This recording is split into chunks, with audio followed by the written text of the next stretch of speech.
بسم الله الرحمن الرحیم و من یرد فیه بإلحاد بظلم نذقه من عذاب علیم. در محضر رسول خدا هستیم، دعاگوی همه عزیزان دیگه از این به بعد به جایی که لازم باشه بخوان برن آنتالیا میتونن به مکه و مدینه سفر بکنن.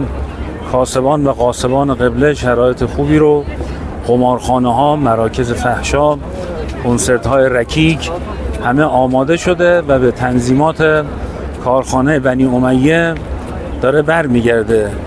اتفاقی که داره میفته اتفاق طبیعی نیست، الحاد نیست، اراده الحاد است. حتی گول و فریب این رفت آمدهای دیپلماتیک رو نخورید.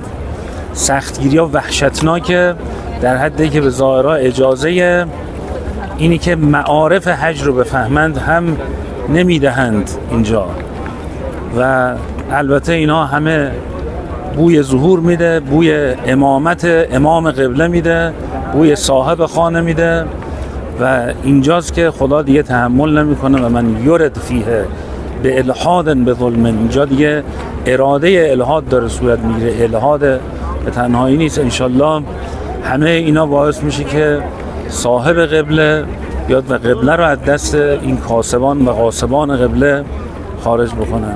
دعاگوییم، گزارشات بعدی هم خدمتتون عرض خواهیم کرد. دم همتون گرم. یا علی، خداحافظ.